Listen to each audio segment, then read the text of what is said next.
Pemirsa, terima kasih Anda masih bersama Kominfo Newsroom. Kita ke informasi selanjutnya. Presiden Joko Widodo mengajak masyarakat saling bergotong royong menghadapi permasalahan dan kompetisi global saat ini. Terlebih saat ini dunia sedang dilanda suasana ketidakpastian seperti pandemi COVID-19, krisis pangan hingga krisis keuangan. Presiden Republik Indonesia Joko Widodo mengatakan sikap gotong royong menjadi strategi bangsa Indonesia untuk menghadapi kompetisi global. Sikap gotong royong tersebut merupakan cerminan dari ajaran Presiden pertama Republik Indonesia Soekarno. Menurut Presiden Republik Indonesia, semua orang menginginkan hal yang sama, yaitu suatu karya yang besar. Demikian pula dalam membangun sebuah bangsa, Indonesia sebagai bangsa besar harus mengedepankan sikap bergotong royong. Di mana saat ini semua dunia sedang dilanda suasana ketidakpastian. Sejumlah krisis tersebut ialah pandemi COVID-19, perang Ukraina-Rusia, krisis pangan, krisis energi, hingga krisis keuangan. Kita akan kesulitan menghadapi kompetisi global. Dan kompetisi saat ini terjadi hampir di semua sektor dari hulu sampai hilir. Tidak hanya berkompetisi di bidang ekonomi, di bidang bisnis, tapi juga SDM di bidang sains dan teknologi.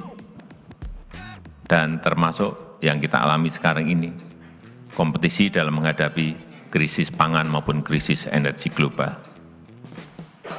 Oleh sebab itu, kita harus bergotong royong membangun kemandirian pangan, berdikari di urusan pangan. Kedaulatan pangan, ketahanan pangan betul-betul harus menjadi konsentrasi kita, fokus kita ke depan. Pemerintah Indonesia dan Azerbaijan menyepakati peningkatan perdagangan dan kerjasama kedua negara di bidang industri pariwisata halal.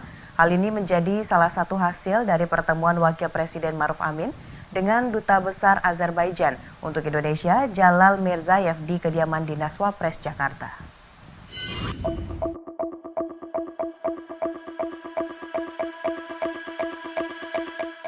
Wakil Presiden Republik Indonesia Maruf Amin menerima Duta Besar Azerbaijan untuk Republik Indonesia Jalal Mirzayev di kediaman resmi Wakil Presiden Jakarta. Pada pertemuan tersebut, Indonesia dan Azerbaijan menyepakati peningkatan kerjasama bilateral terkait perdagangan dan industri pariwisata halal ke depannya. Direktur Asia Selatan dan Tengah Kementerian Luar Negeri Jatmiko Prasetya mewakili Wakil Presiden Maruf Amin mengungkapkan, secara khusus Mirzayev membicarakan soal 30 tahun hubungan diplomatik Indonesia-Azerbaijan yang diharapkan dapat jadi momentum kedua negara untuk meningkatkan hubungan bilateral. Yang penting tadi disampaikan oleh Bapak Wakil Presiden adalah mengenai peningkatan hubungan bilateral di bidang ekonomi. Bapak Wakil Presiden menyampaikan harapan agar Duta Besar Azerbaijan dapat bekerja sama sepenuhnya untuk meningkatkan perdagangan produk-produk non-migas antara Indonesia dengan Azerbaijan ke depan, sehingga neraca kita bisa menjadi lebih berimbang dan total perdagangan bisa lebih tinggi lagi ke depan. Saya kira satu hal yang juga disepakati bersama oleh Bapak Dubes Jalal Mirzayev dan juga Bapak Wakil Presiden adalah peningkatan perdagangan maupun juga kerjasama di bidang industri pariwisata halal dan juga tentunya produk-produk halal dari Indonesia bisa masuk ke Azerbaijan. Adapun Wapres juga menyampaikan harapan agar Dubes Jalal dapat bekerja sama sepenuhnya untuk meningkatkan perdagangan produk non-migas antara Indonesia dan Azerbaijan sehingga neraca perdagangan nasional bisa lebih berimbang dengan baik.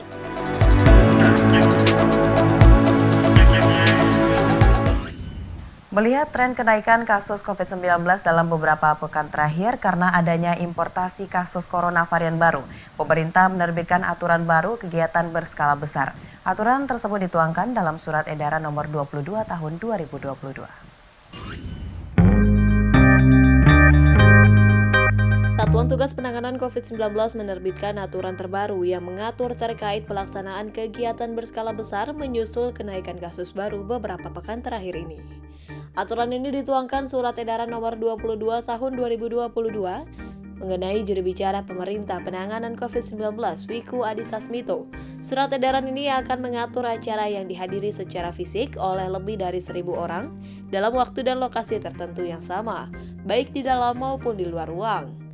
Melalui surat edaran ini, pemerintah menetapkan beberapa aturan, diantaranya wajib dilakukan penyesuaian partisipan dengan kriteria umur dan riwayat penyakit yang berhubungan dengan akses vaksinasi.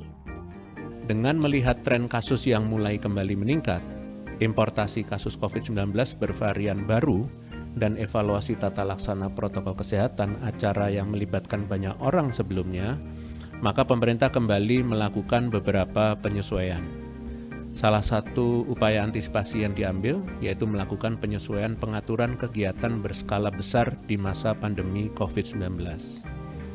Per Selasa tanggal 21 Juni 2022 ini, atas kesepakatan lintas kementerian dan lembaga, maka Satgas COVID-19 merilis dan memberlakukan secara efektif Surat Edaran Nomor 22 Tahun 2022 tentang Protokol Kesehatan pada Pelaksanaan Kegiatan Berskala Besar.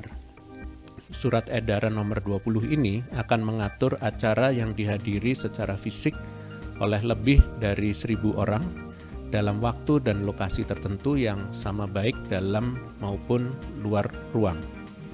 Acara yang diatur mencakup kegiatan lokal yang dihadiri partisipan lintas provinsi dan atau kabupaten seperti perhelatan sosial dan budaya masyarakat, maupun kegiatan internasional yang dihadiri partisipan antar negara atau multilateral, seperti konferensi dan pertemuan wakil negara baik WNI maupun WNA.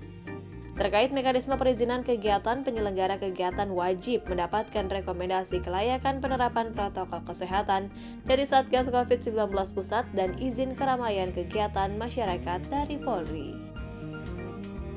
Pemerintah juga akan terus memantau implementasi penyesuaian kebijakan ini sesuai data dan kondisi yang ada di lapangan.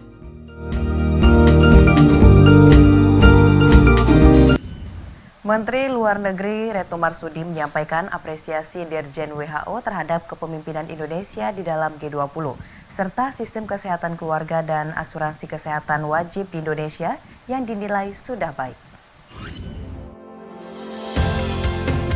Pemerintah Indonesia menerima kunjungan kehormatan Direktur Jenderal Organisasi Kesehatan Dunia atau WHO pada Selasa 21 Juni 2022 di Istana Merdeka, Jakarta.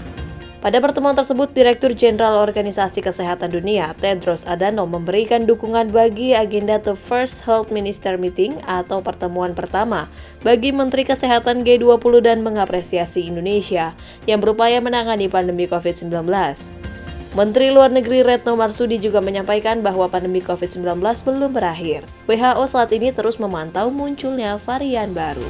Selain itu, beliau juga mengucapkan selamat atas sistem primary healthcare yang berjalan di Indonesia dengan baik dan juga mengenai masalah mandatori asuransi kesehatan di Indonesia. Jadi pertemuan berlangsung dengan sangat baik.